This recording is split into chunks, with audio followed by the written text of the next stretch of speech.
puso.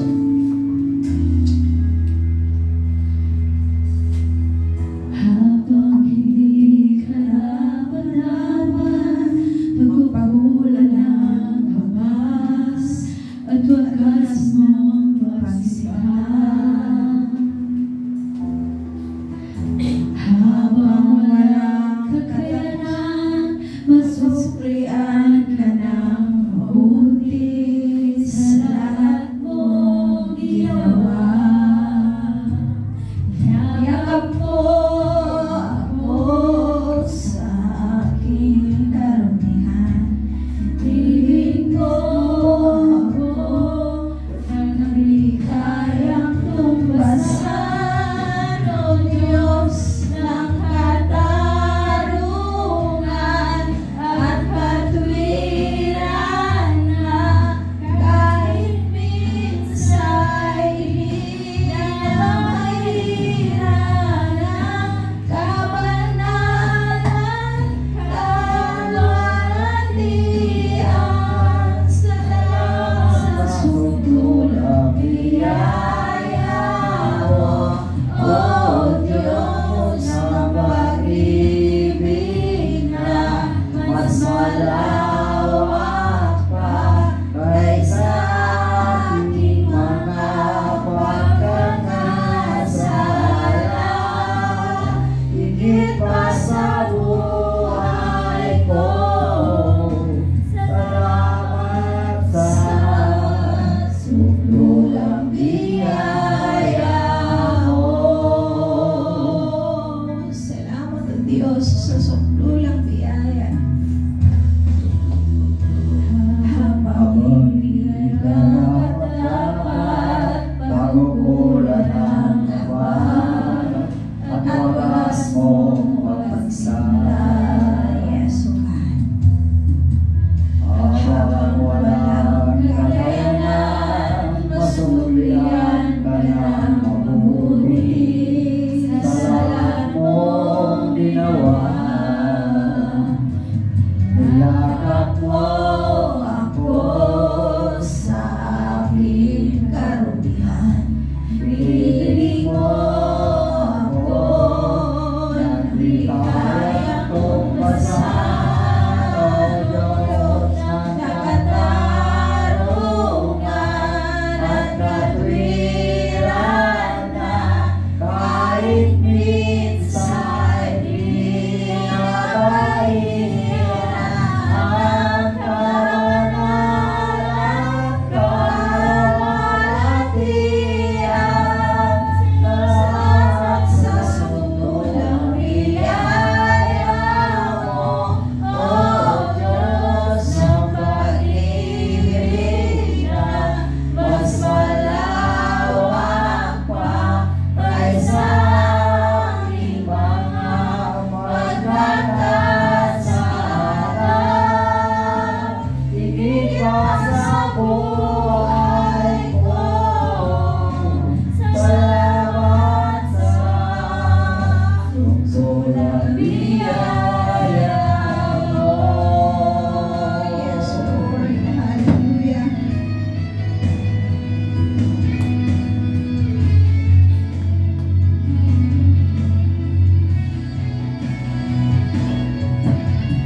Salamat po, Diyos, sa iyong sukdulang biyaya, Panginoon.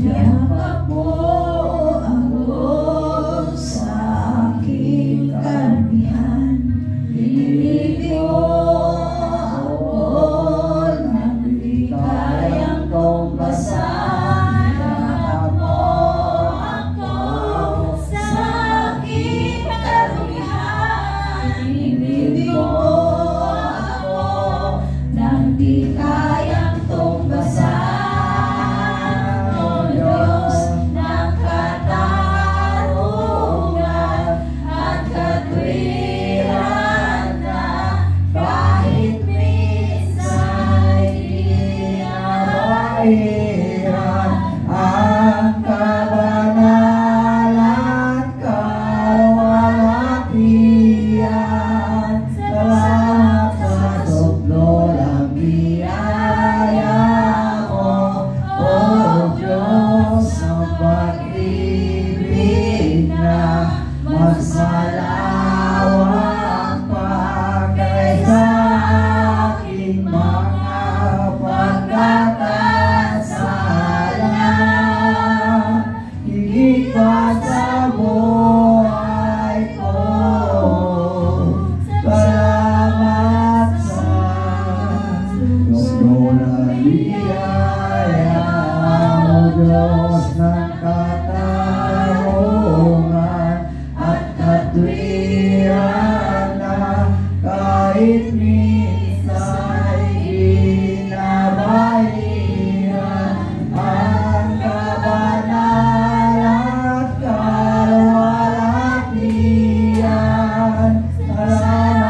buhay ko.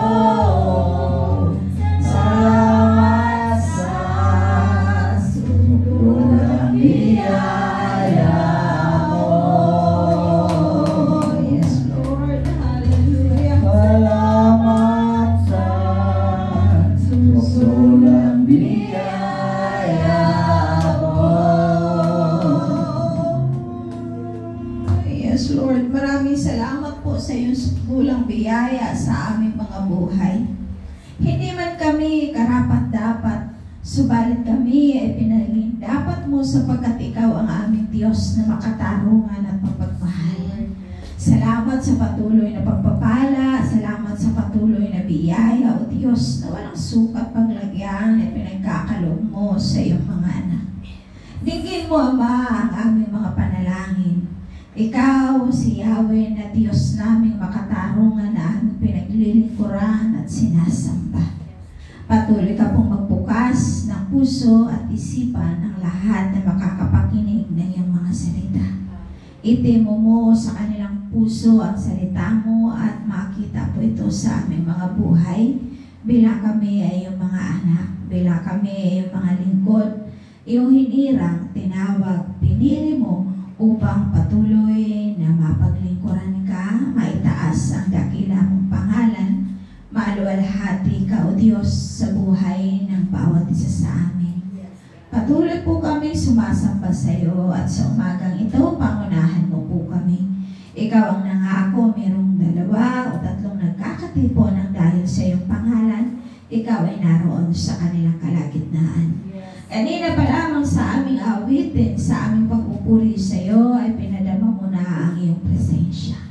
Kaya kung banal, hinihiling namin na manatili ang kapangyarihan mo sa aming kalagitnaan.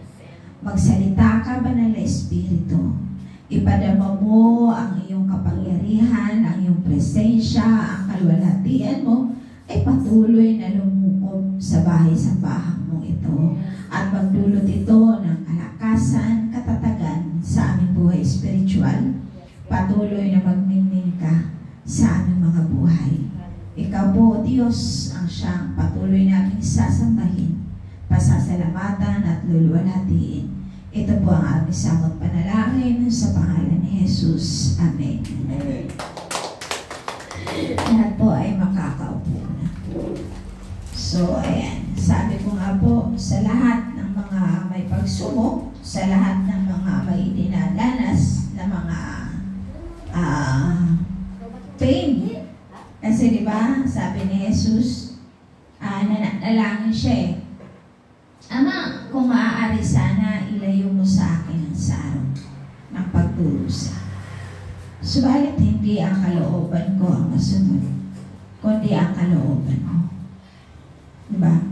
Sa atin bilang mga tao, gusto natin huwag maramdaman yung mga ganon. Pero ang kalooban ng Diyos ang dapat na mangyari. At bilang mga Kristyano, yung pain na yun, yung sakit sa puso natin, hindi po pwedeng hindi natin maramdaman. Subalit sa gitna ng sakit na ating nadarama, emotionally, sa puso, yun yung sakit na tinutukoy ni Jesus doon. Doble eh, sakit sa puso at sakit sa physical na katawan. So, ganun din tayo. Hindi natin maiiwasan. Subalit, pipili ka kung paano ko ito kaharapin. Kaya nga habang may pain ka, tumingala ka lang sa langit. At pag yuko mo, tapos na yung nararamdaman mo. Tingala ka lang. Hayaan mo lamang na maging sa hating gabi, sa pagising mo, kung may bintana ka at matatanaw mo, tumingala ka lang sa langit. At pag yuko mo, tapos na ang mga pagsubok na yan. At hakbang ka na naman sa panibagong bukas. Kasi yung gitna ng dilema, ang isang pinakamagandang halimbawa sa buhay natin ay yung gabi na walang buwan. Yung matindi ang karimlan sa gitna ng gabi. Tinitiyak ko sa iyo na sa pagtingala mo sa langit ay makikita mo ang isang bituing nagnilingling kumikislap.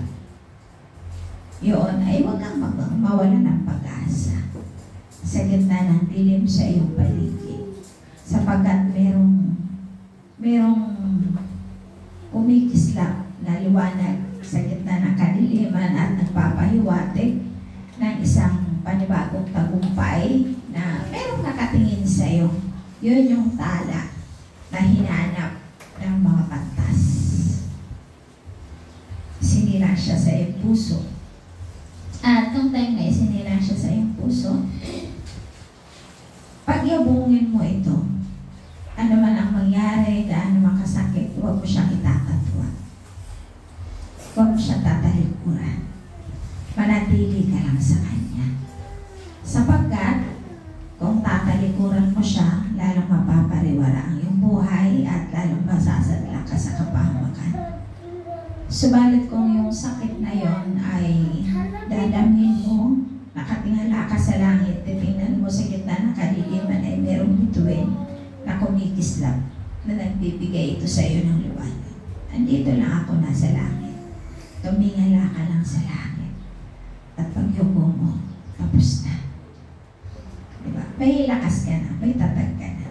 Kaya ang pag-uusapan natin sa umagang ito ay ang patungkol po sa pagtatuan ni Pedro kay Jesus. Lahat tayo ay laging nakapokus sa mga ginawa ni Jesus. Pero hindi natin napupukusan yung ano yung damdamin natin para kay Jesus. Diba? Kasi more on tayo, lalo na ngayon, Holy Week, magmamahal na araw. More on tayo doon sa mahal natin si Jesus. Dahil sa pagmamahal natin sa Kanya, ay lagi natin inaalaala yung kamatayan niya, yung pagkamatay niya sa krus, yung pagsasacrifice niya. Pero behind that cross, meron tayong mga pain na nararamdaman. Meron tayong mga ginagawang mas lalong nakakapagbigay ng sakit sa kalooban ni Jesus na hindi natin nalalaman. Pero alam niya yan. Hindi maiiwasan na hindi niya malaman yan sapagkat siya nga po yung Diyos. Siya yung Diyos na makatarungan at Diyos na nakakakita ng laman na ating mga puso at kaisipan. Kaya kung titingnan natin, sa pasimula pa lamang ay inihula na, nahulaan na ni Jesus ang pagtatwa ni Pedro sa Kanya. Ang sabi ni Jesus sa Mateo chapter 26, verse 34 to 35.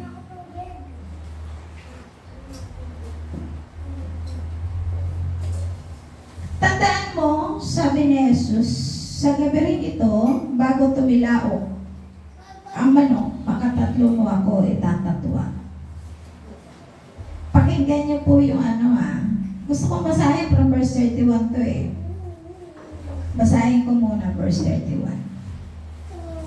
Sinabi ni Jesus sa kanila, sa gabing ito, ako'y iiwan ninyo lahat.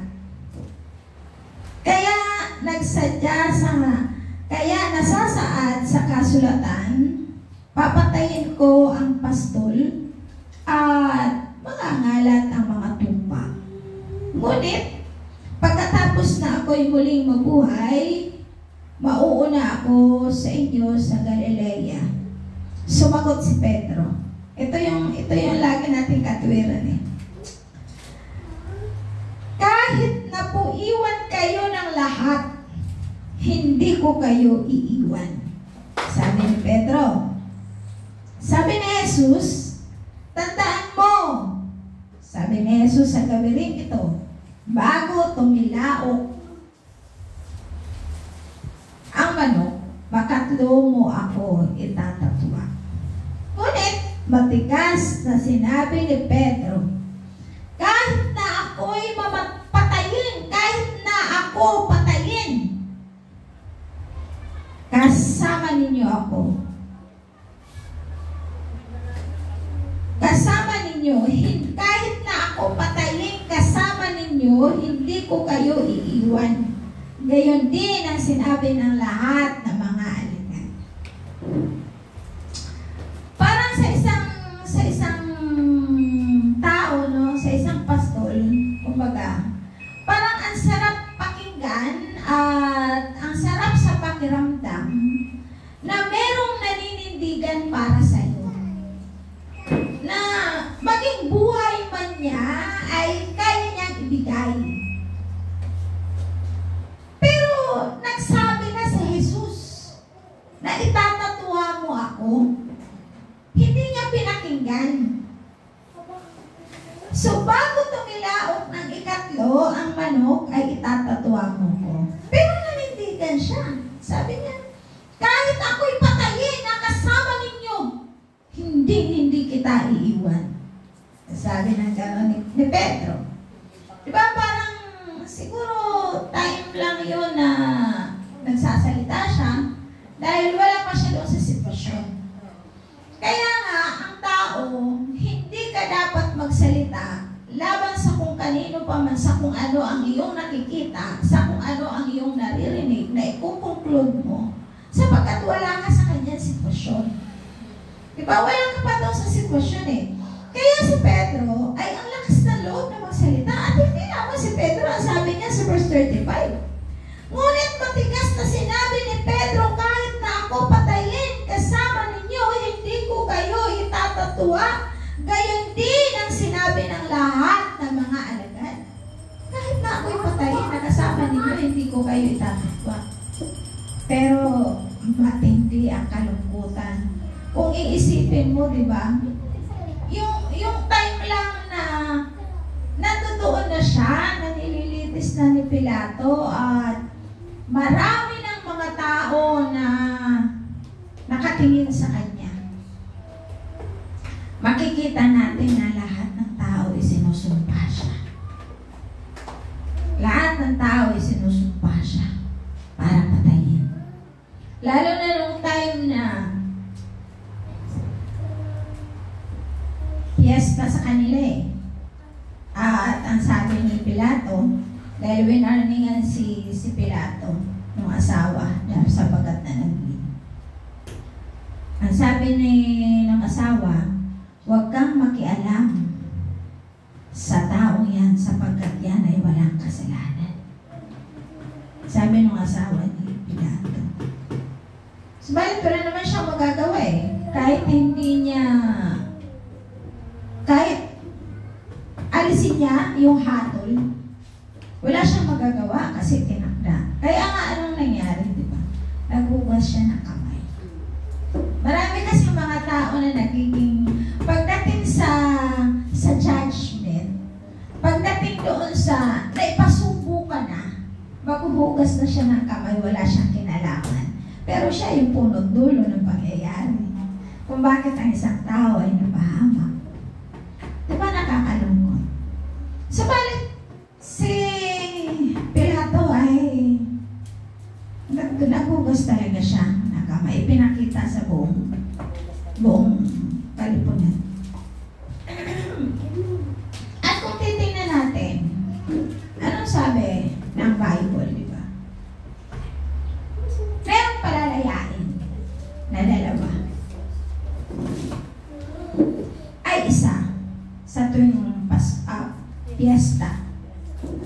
At dalawa ang naka-front na kailangan palayain. Diba? So before mangyari yun, na palayain, is dito tayo sa naging attitude ni Pedro. Kasi ang ganda ng paninindigan niya eh. Patayin man ako, nakasama niyo eh, hindi ko kayo itatatuwa. Kasi parang brinik niya yung sinabi ni Jesus na bago tumilaok ang manok, makatlo mo ako itatatuwa. Ang sabi gano'n ni Jesus sa kanya. Pero nanindigan siya. Maganda sana yung panindigan. Kaso hungkag siya sa Espiritu. Bakit? Well, before na nangyari yan, nanalangin si Jesus sa hardin ng Gethsemane. Kung maaalala natin. na magpuyat kayo, sabi niya, at manalangin. Di ba nananalangin si Jesus ng mga time na yun, before na nangyari. Kaya sabi, maging ang mga alagad man, lahat sila ay nagsabi na hindi ka namin iiwan.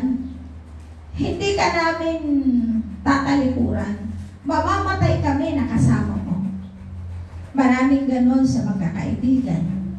Lalo pat ito ay mga alagad. Mamamatay kami na kasama mo. Pero sa totoo lang, kapag napakinggan mo yung ganong salita, nagkakaroon ka ng lakas ng loob. Diba? Nagiging malakas yung loob mo na lumaban. Sapagkat ang pinaglalaban mo hindi para sa sarili mo, kundi para sa lahat. Subalit, ano ang nangyari kay Pedro? Eto na po, makatlong bisis at nangyari. Ang pagtatuwa niya. Sabi doon sa ating binasa, sa verse 70,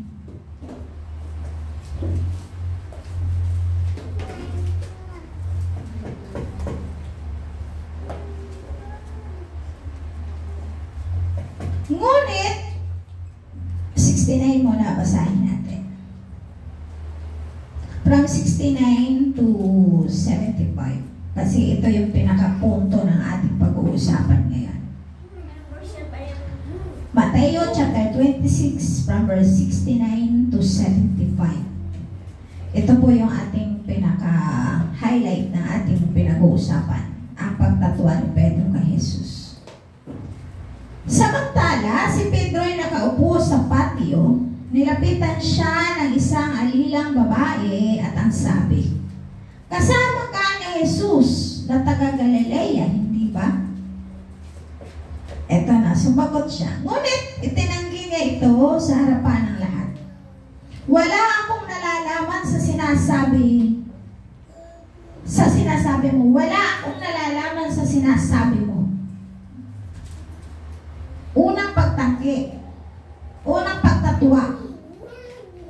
Diba? Pero ang unang salita niya, mamatay man ako nakasama nyo, patayin man ako nakasama nyo, hindi ko kayo iiwan. Subalit, pagdating po dito, sa verse 70, itinanggi niya sa harapan ng lahat. Itinanggi ni Pedro sa harapan ng lahat na mga nakakakita at mga nakakarinig sa kanya na ano po sabi? Wala daw siyang nalalaman sa sinasabi. Ngunit itinanggi niya ito sa harapan ng lahat. Wala akong nalalaman sa sinasabi mo, sagot niya.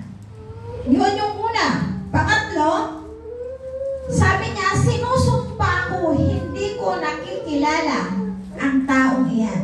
Saklap, no? Noong mga panahon, nasaan na si Jesus? Hawak na siya ng mga disipulo. Di ba? Hawak na si Jesus. Nahuli na siya eh. So, pangalawa, sabi niya sa verse 72, 71 muna, bago 72, pumunta, may pintuan si Pedro, nakita siya ng isa pang alilang babae at sinabi sa mga naroon, ang lalaking ito'y kasama ni Jesus na taga Nazaret. Muli siyang tumanggi. Isinusumpa ko, hindi ko nakikilala ang taong yan. Diba? Ang tindi ng nararamdaman ni Jesus ngayon. Gaano kasakit ito sa Panginoong Jesus na itinanggi mo. Minsan may mga taong ganito, ano ang tawag dito is yung magkakasama kayo, magkakakilala kayo, mahal na mahal ninyo ang isa't isa. Tapos ng mga panahon na nasa mabigat na siya kalalagayan at pagsubok, hindi ka nakilala. Iniiwasan ka na. Hindi ka lang basta iniiwasan, talagang nilayuan ka na, itinanggi ka na. Kaya nga, di ba, anong sagot niya? Saklap nga ng sinumpa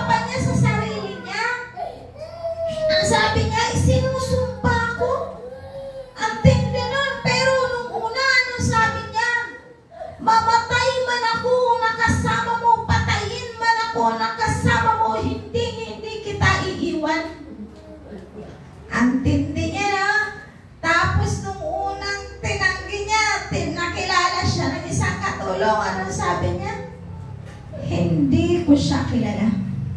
Pangalawa, ano sabi? Mamatay man ako. Isinusumpa ko, sabi niya, isinusumpa ko, hindi ko kilala ang taong iyan. Ang tindi nung ano niya, nung pangatlo, tingnan natin sa verse 73.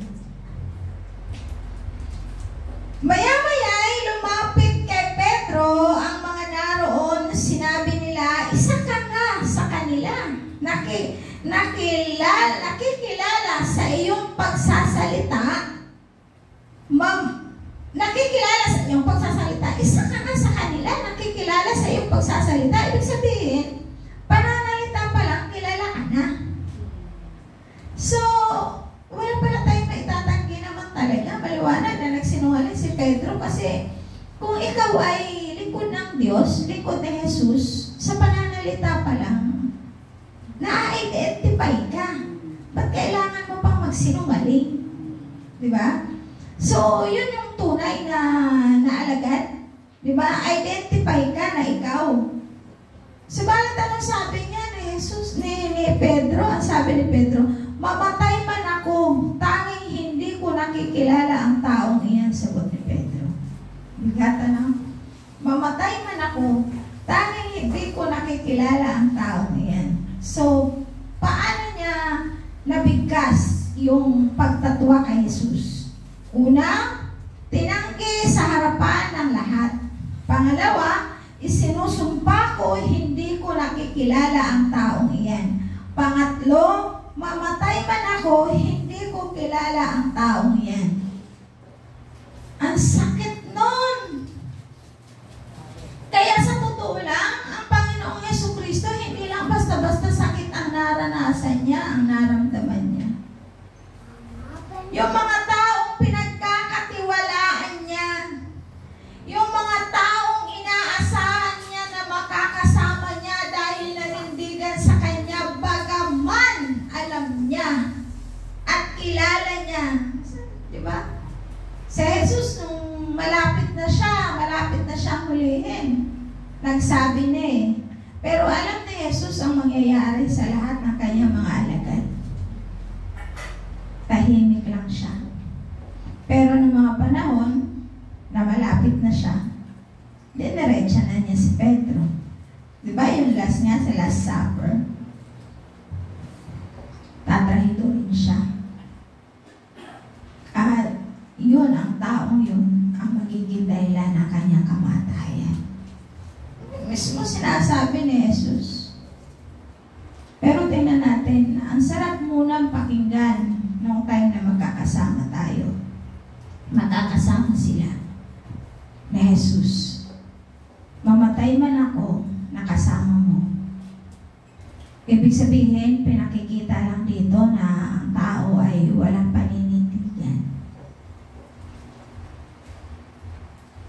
Bagaman nanunumpa ka sa harapan niya na magkakasama tayo, magkakasama kayo. Pero, nangyari na ba sa inyo? Di ba yung pain?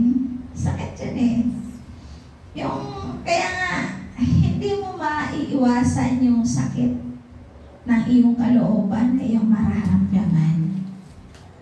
Kaya alam mo, kumbaga alamin mo lang kung paano mo ito, mamili ka kung paano mo ito haharapin.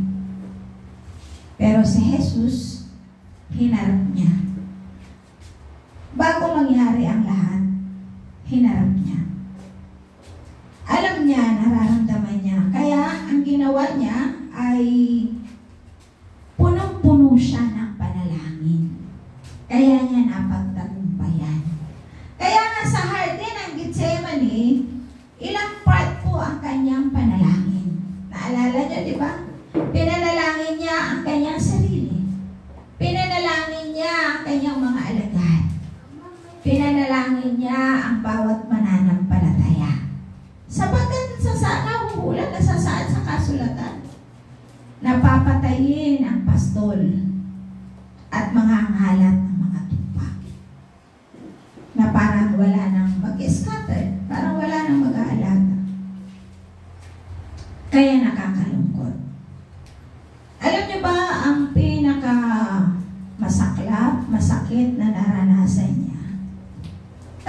natin yung sinasabi ng Bible sa naranasan ni Jesus. Sino itong sumusumpa na hindi siya kilala? Alagad niya mismo yan. Sino yung nagtrahidor kaya siya nahuli? Hinuli siya, pinagbintangan siya, alagad niya rin yun. Napakasakit. Pero ang pinakamasaklap, ito yun nangaral siya sa lahat ng tao.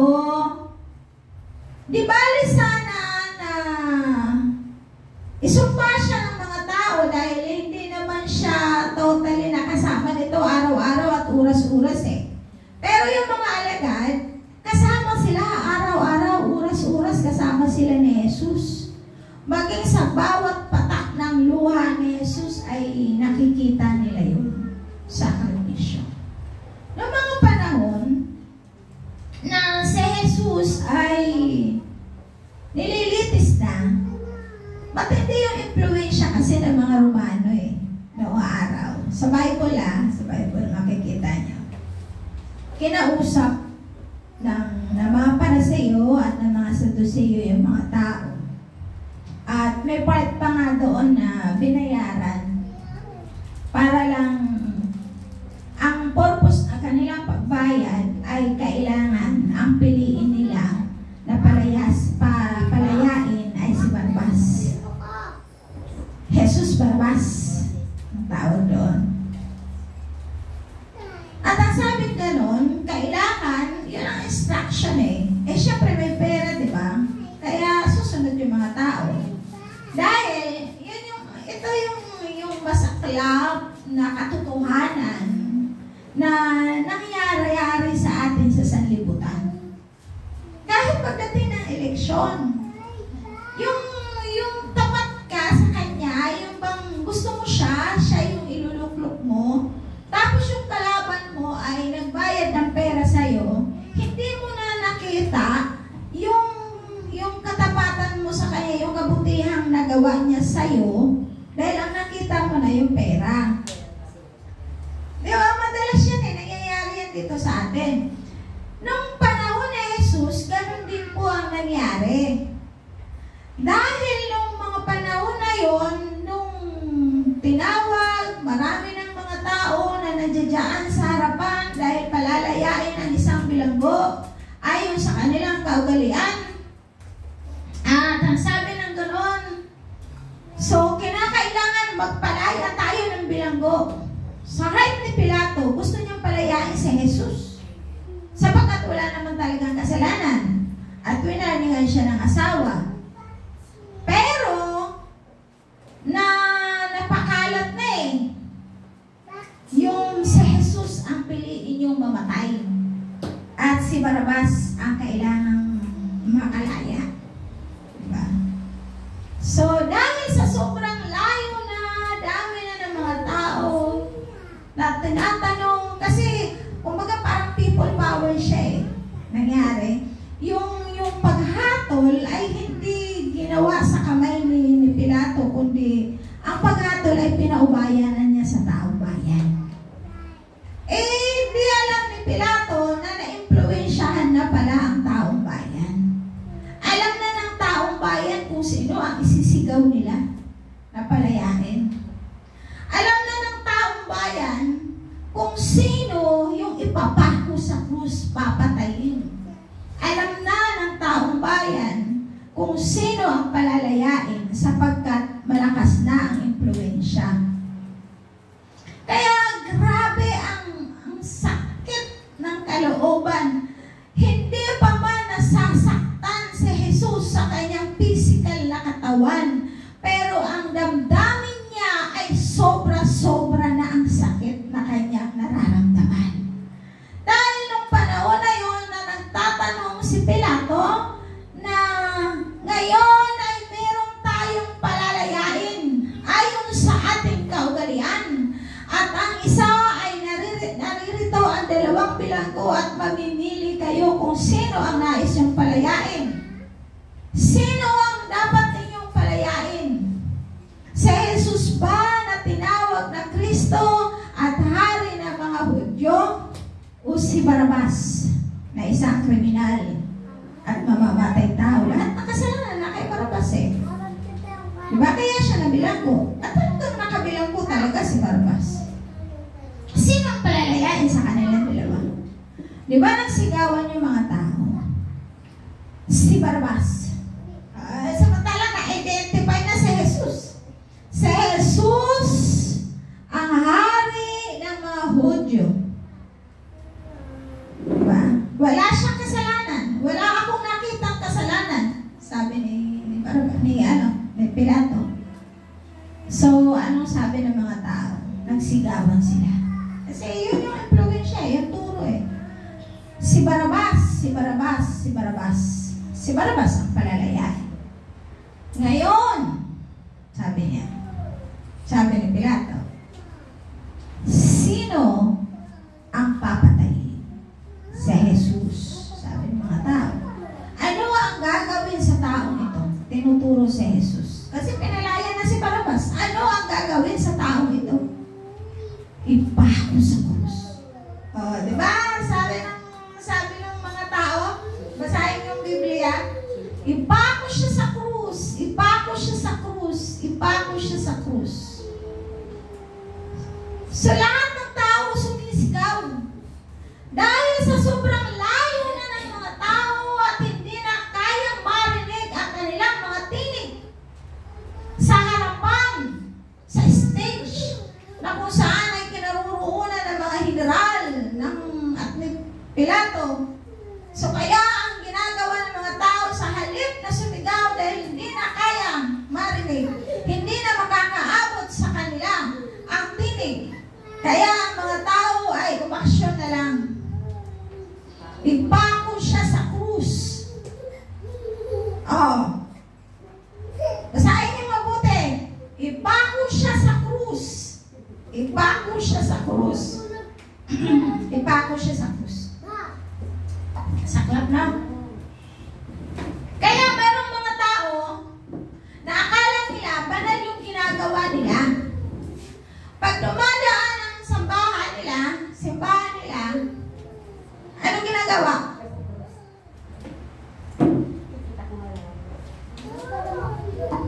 Karapat dapat pa nga. Tapos na eh. Nagdusa na nga siya eh. Hanggang ngayon ba sa sarili mo, sinusumpa mo pa rin si Jesus. Naipako siya sa krus. Hindi nga nagsasalita, kaya ang sabing gano'n, makikita sa iyo kung papaano mo dadalhin na ikaw nga ay tunay na alagad ng Diyos, alagad ni Jesus. So, noong mga panahon na yon, sino yung mga sumisigaw? Sino yung naghatol, humatol kay Jesus? Yun yung mga taong pinakain niya, yun yung mga taong pinagaling niya, mga bulag na nakakita, mga lumpo na nakatayo, di ba? Yung mga kitungin na luminis, yung mga inaalian ng demonyo na napalaya, yun yung mga sumisigaw at nag-a-aksyon na ipako si Jesus sa krus. Ang saklap, di ba? Nakakalungkot. Pero ganun pa man, tinanggap ni Jesus yung matinding sakit ng kanyang kalooban. Kaya minsan tayo, hindi maiwasan na nag-iimot tayo sa ating mga sarili bilang mga lingkod ng Diyos. Lord, hindi pa ba sapat yung sakripisyo ko? Hindi pa ba sapat yung paghihirap ko para sa kanila? Na iginaganti sa akin ay sakit na aking kalooban. Lahat ng kabutihang ginawa ko ay baliwala sa kanila. Diba nag-iimot tayo eh? Hindi natin maiwasan talaga na totoo naman eh. Na lahat ng sakripisyo mo, lahat ginawa mo. Sige, tanggapin mo kung pamilya ang gumagawa sa'yo. Pero ang pinakamasaklap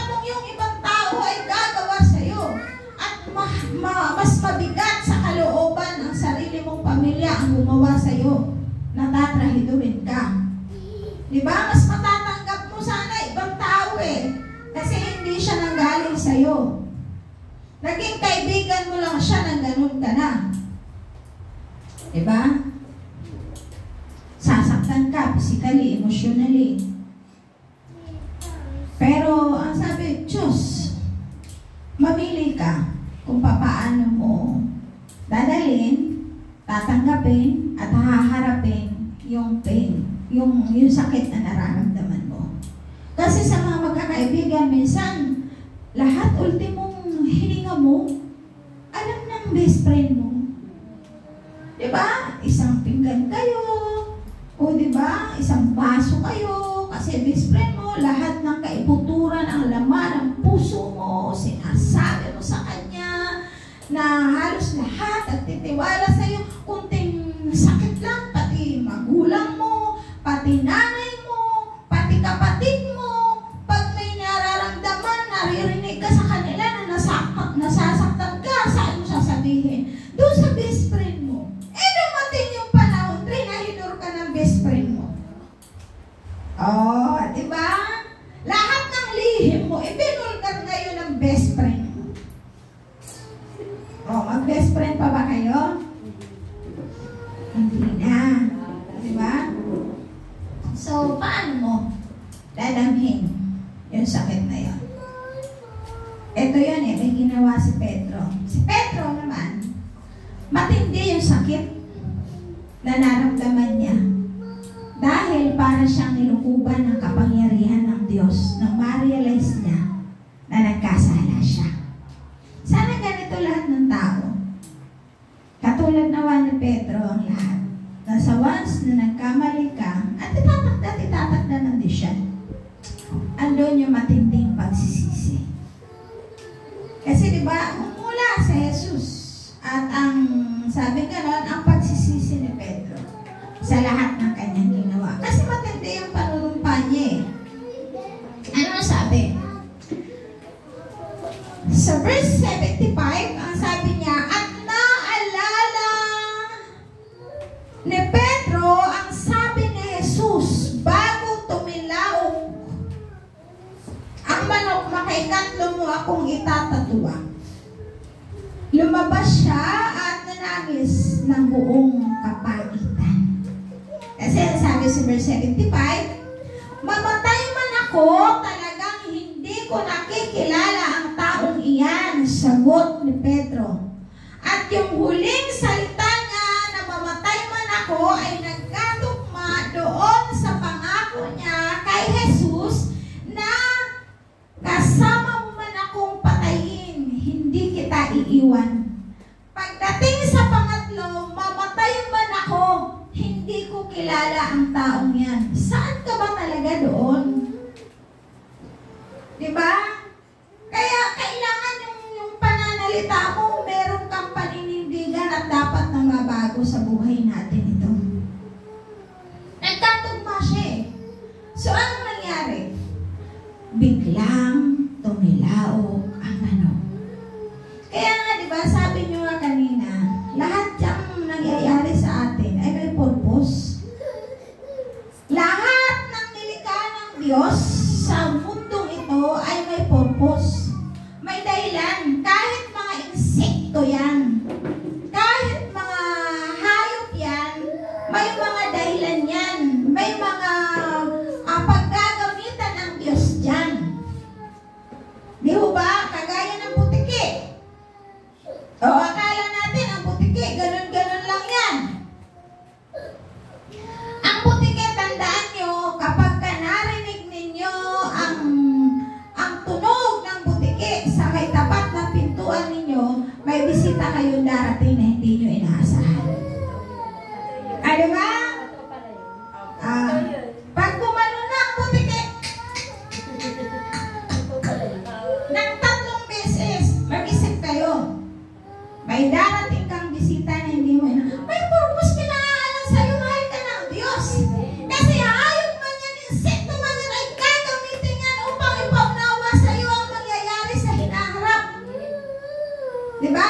Kagaya na lamang ng isang sundalo na nalalagay na siya sa panganib. Wala na siyang masusulingan.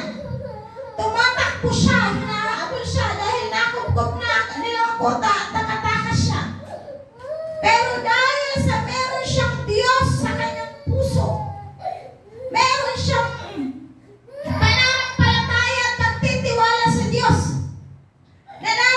lumaban siya.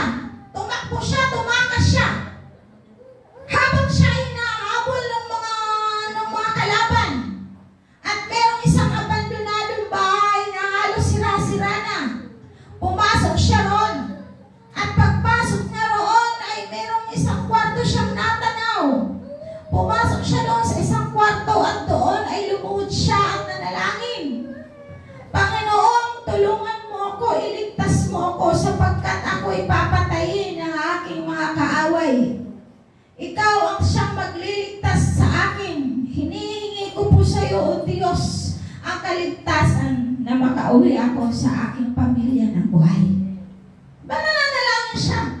At habang siya ay nasa loob ng kwarto na yun at nananalangin, ang gagamba ang ginamit ng Diyos. Kaya yung pintuan na yan, habang siya ay nananalangin, ang gagamba ay gumawa ng sapot. Gumawa ng sapot ang gagamba ng isang mabilis na pangyayari. At lumagay sa gitna ang isang malaking gagamba habang ang pintuan ay puno ng sapot. Pagkatapos gumawa ng sapot ang gagamba, dumating ang kanyang mga kaaway. Dumating ang kanyang mga kalaban. At doon banda sa may malayo, inatanaw nila ang isang kwarto. At nakita ng mga kalaban niya na punong-puno ng sapot ng gagamba. At anong sabi nung namumuno? Huwag mo nang pasukin yung kwarto na yan. Walang tao dyan. Sapagkat may sapot ng gagamba. Kung merong pumasok na tao dyan, lisinsanay wasak ang sapot ng gagamba na yan. See? Iniwan siya. Tinalikuran siya ng kanyang mga kalaban. Lumayo siya.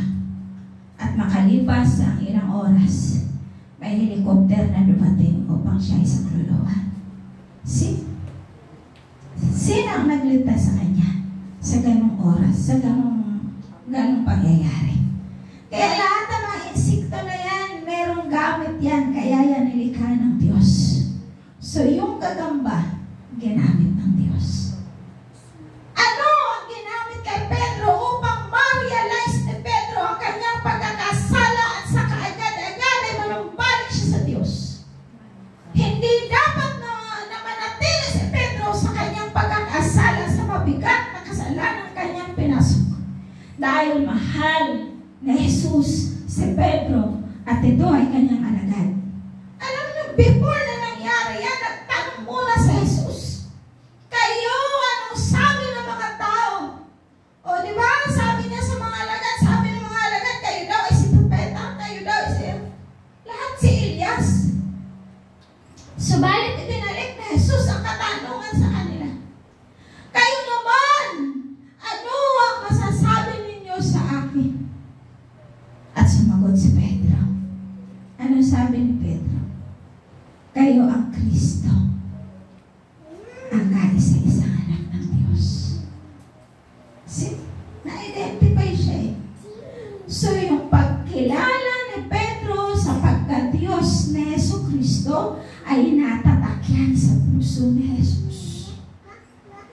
Natatakyan. Kaya alam ni Jesus na matutokso si Pedro at magkakasala si Pedro laban sa kanya. Di ba nananalangin siya sa Garden ng Gethsemane?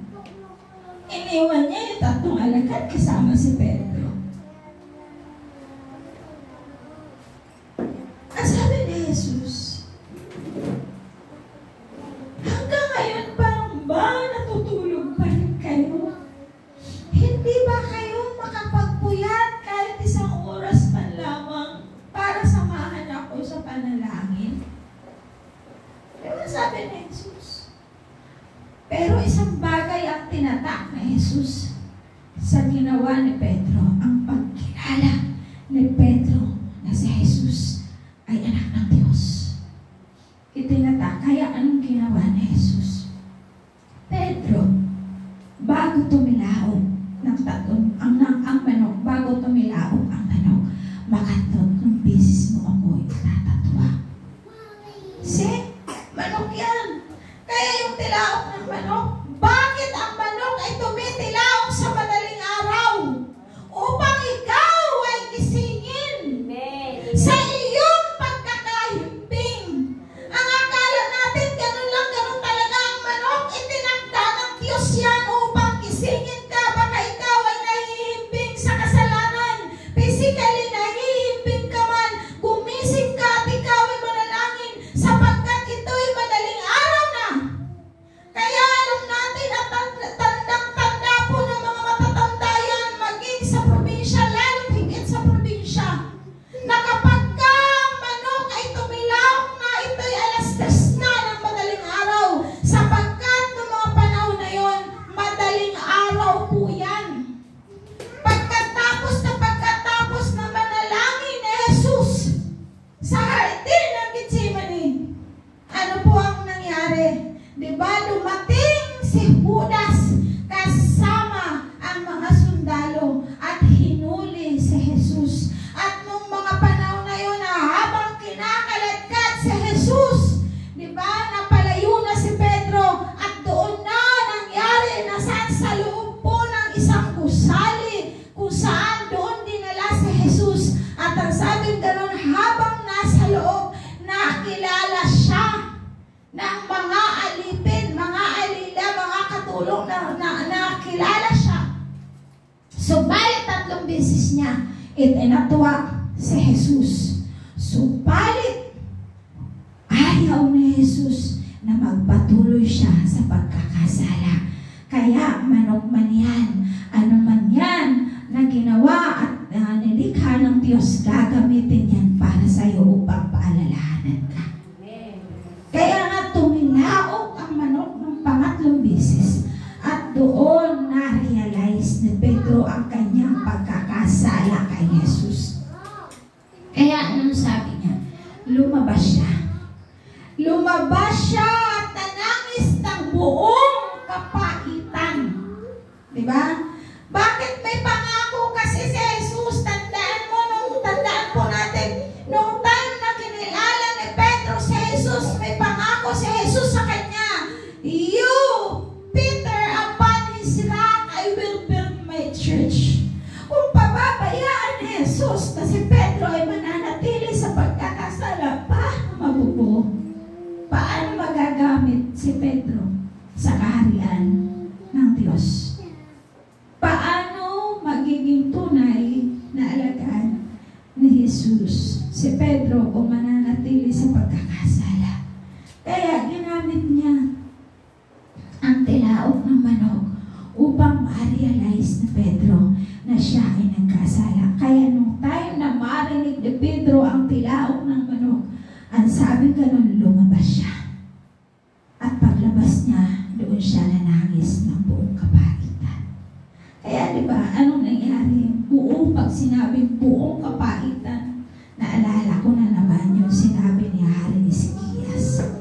Nung time na sinabihan siya ni Hari ni Propeta Isaias, na ihanda mo na ang iyong sambahayan sapagkat ikaw ay mamamatay na. Sabi ni Yahweh. Si Yahweh ang may sabit, si Yahweh ang nagtakda sa kanya. Subalit anong sabi ni Propeta, ni Hari Ezekias? Tumalikod lamang, hindi niya sinagot, wala siyang panumbat, walang salitang ginamit o sinagot kay Propeta Isaias. Kundi sabi, tumalikod siya at buong taimtim, buong puso siya humikbi. Ang sabi ng ganun, buong kapaitan na nanalangin si Hari Ezekias, Yahweh,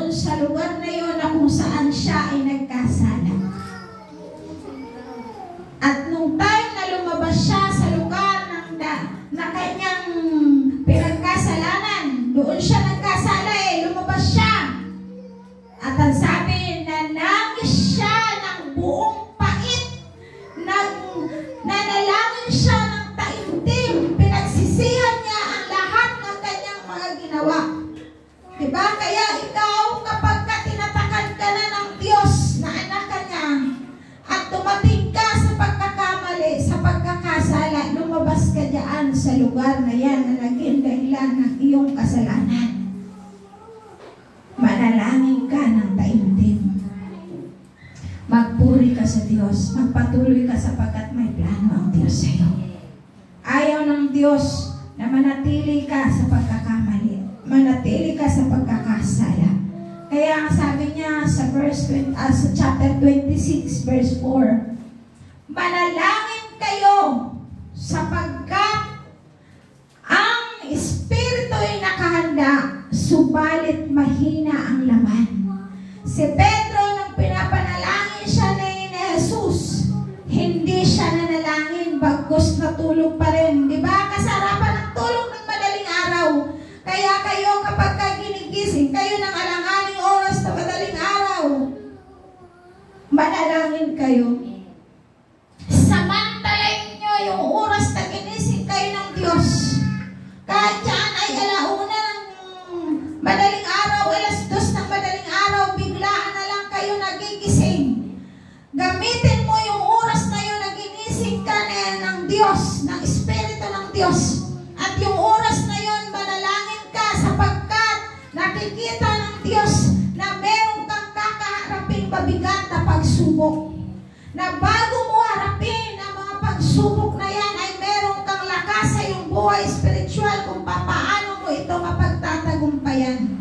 Kaya hindi mo maiiwasan ang mararamdaman mong sakit. Habang dinadamdam mo yung sakit, tumingala ka sa langit at merong isang bituin na magsasabi sa'yo, may pag-asa ka, manalangin ka lang. Ang pagtingala kasi sa langit, isang tanda ng pananalangin mo at paghingi mo ng tulong sa Diyos. Dahil siya ang Diyos na iyong manlilikha.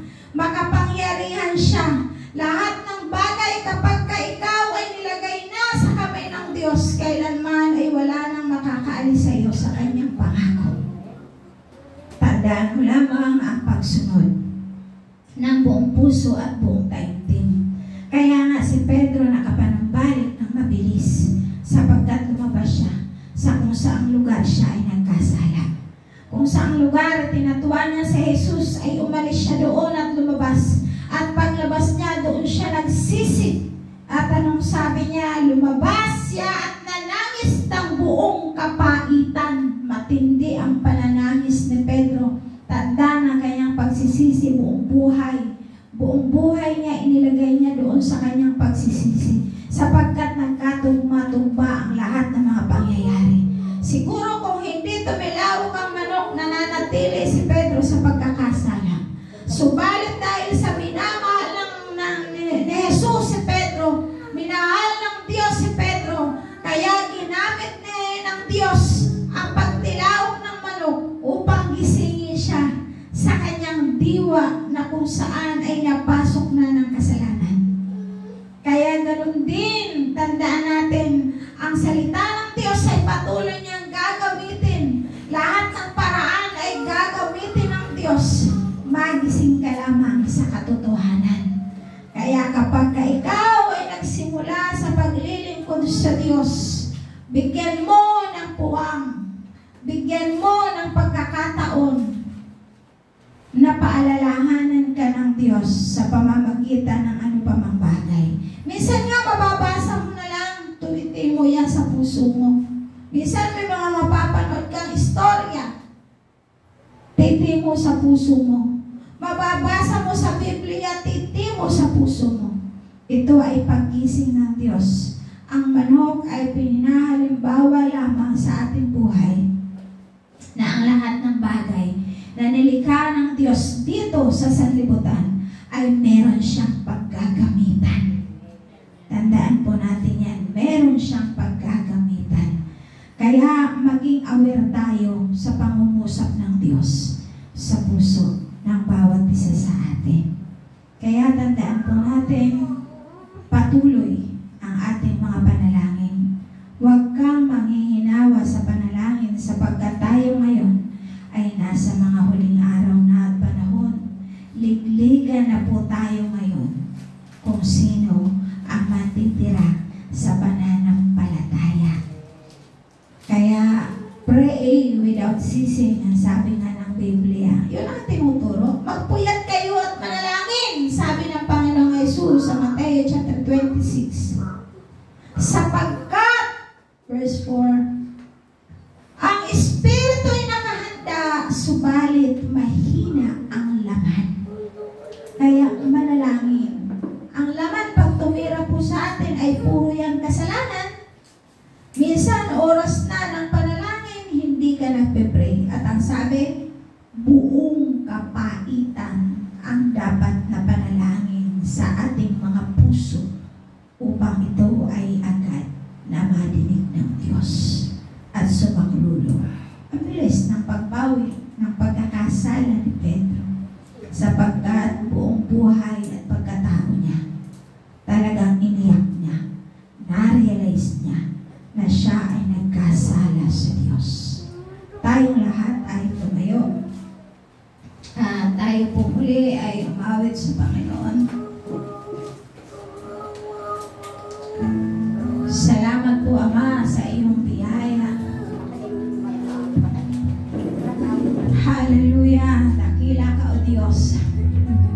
Hindi man kami karapat-dapat, O God, subalit kinahabagan mo ang bawat isa sa amin.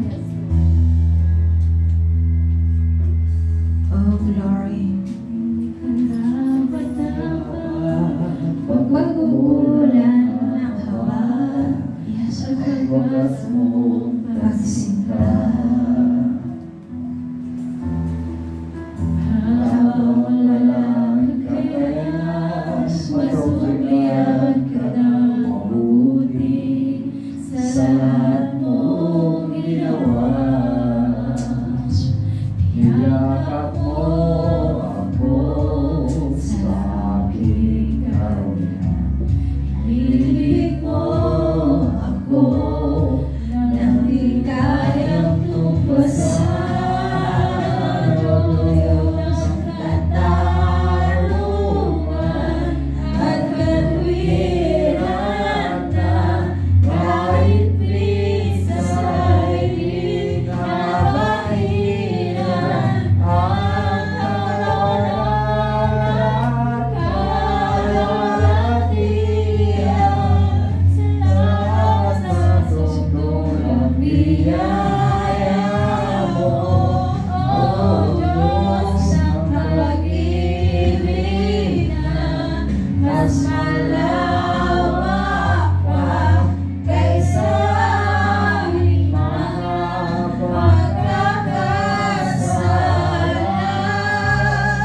Higit pa sa buhay ko, sa susulang biyaya mo.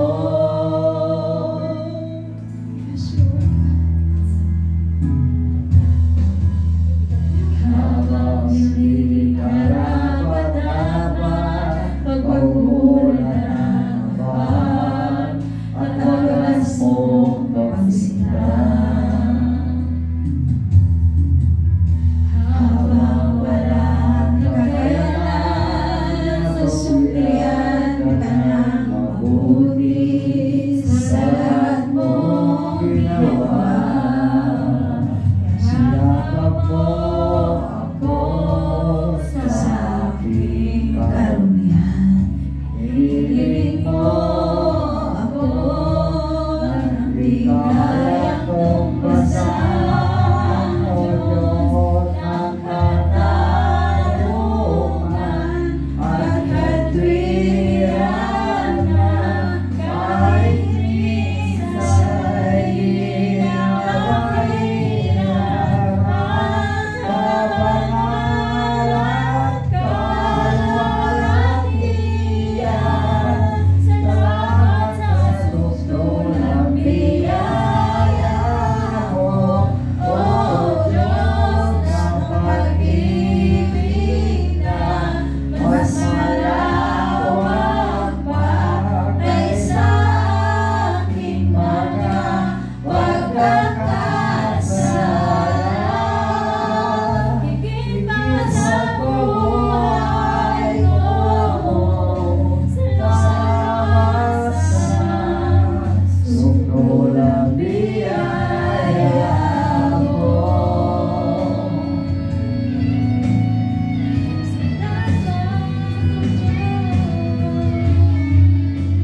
Pinibig mo ako na di kayang tumpasan. Iyakap mo ako sa aking karumihan. Pinibig mo ako na di kayang tumpasan. O Diyos ng katarungan at katwiran na kahit minsa'y di na mahiran ang kabanal at kaluwalhatian.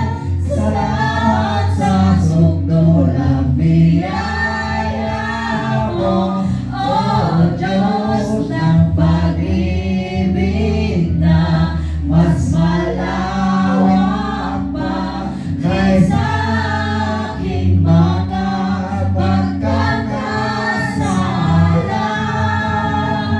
Higit pa sa buhay ko, salamat sa sukdo ng biyaya, O Diyos ng katarungan at katwiran na kahit minsa'y di na mahiran ang kabanal at kaluwalhatian.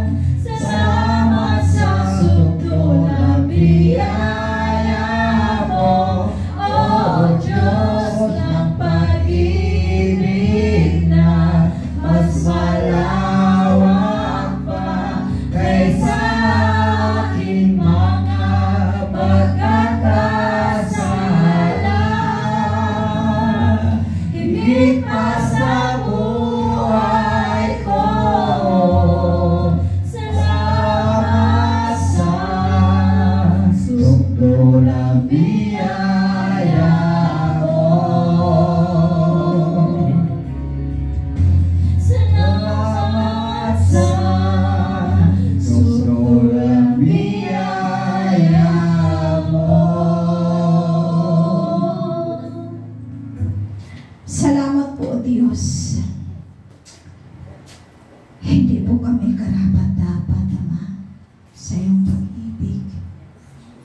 Wala po kami nagagawang tama. Subalit, salamat sa patuloy na pagyakap mo sa aming mga buhay. Ipinadarama mo sa amin ang tunay na pagmamahal, pagkalinga, na sa gitna ng aming pagkakasala, sa gitna ng paglayo namin sa iyo, sa gitna ng aming mga kahinaan sa aming pisikal na katawan, na natatangay ang aming espiritu. Hindi kami minsan o madalas ay nawawala ng panindigan ang mga anak mo. May pagkakataon na nakakalimutan ang pagiging Kristiyano kapag nakapasok na sa gitna ng pagkakasala. Lord God, dinggin mo ang aming dalangin. Kahabagan mo ang mga anak mo na nasa gitna ng mga kasalanan. Ang mga taong pinili mo na ngayon ay nakapasok sa titag ng Diablo, itinatatuwa ka na nila. Binabaliwala na nila ang araw at oras ng pagdulog nila sa iyo. Subalit ang lahat ng ito, makaka-recover lamang sila kung sila ay kakatagpuin mo. Muli mo silang kakausapin. Ihipuin mo ang kanilang puso at isipan na magkaroon sila ng isang damdamin na patuloy na lalapit, maniniklod, iiyak ng buong kapaitan ang lahat ng kanilang pagkakasala at pagkukulang. mo silang lumabas sa bitag na kasalanan, sa mapagpaimbabaw na sanlibutan, sa mapanlilang na kaisipan ng tao, ng Diablo, Lord God. Kahabagan mo ang iyong mga anak. Ang lahat ng tinawag mo ay patuloy mo silang samahan. Katagpuin mo, O Diyos, ang kanilang mga puso. Panumbalikin mo po sila sa kung saan mo sila itinalaga upang iyong gamitin sa iyong gawain. At patuloy na magkaroon sila ng isang pusong tapat at tunay na sasamba. Pag-aalay na kanilang buhay upang ikaw ay kanilang mapaglingkuran. Ama Banal, salamat sa pagpapaalala mo na kahit manok man yan, ay gagamitin mo upang kami ay kisingin mo sa aming pagkakahimbing. Pagkakahimbing na kung saan ay nakapasok na pala kami sa pagkakasala ng hindi namin alam. Salamat na sa lahat ng bagay na iyong nilikha sa sanlibutan ay mayroong panahon at tamang paggamit mo para sa kanila. Maipakita mo lamang sa iyong mga anak na sila ay iyong minamahal, na ang bawat isa sa kanila ay pinili mo at tinawag. Lord, salamat. Siliwan mo po sa puso ng bawat isa sa amin ang salita mo na aming napakinggan, na aming napag-aralan sa umagang ito. Gamitin mo po ito, God, upang magkaroon ng katatagan, lakas ng loob, at patuloy na panahon upang kami ay manalig at manampalataya. Patuloy na lasapin namin ang iyong biyaya, ang sukdulang biyaya na ipinangako mo para sa amin. Pagpalain mo ang lahat ng naririto. Samahan mo po sila. Patatagin mo ang kanilang mga pananampalataya sa gitna ng sakit na kalooban na kanilang nararanasan. Gamitin mo ang pagkakataong ito upang lalo silang tumatag sa kanilang pananampalataya at pagtitiwala sa iyo. Sa lahat po, O Diyos, ng mga nakapakinig ng mensahe mo, samahan mo sila at pagpalain. Makita sa kanilang buhay ang sukdulang biyaya mo na iyong inilaan para sa iyong mga anak. Salamat po sa iyo, Banal Espiritu, sa pagsama mo, sa pagsasalita mo sa puso ng bawat isa, sa pangunawa na ipinagkaloob mo sa lahat. Patuloy ka namin sasambahin, papupurihan, at dadakilain sa iyo ang karangalan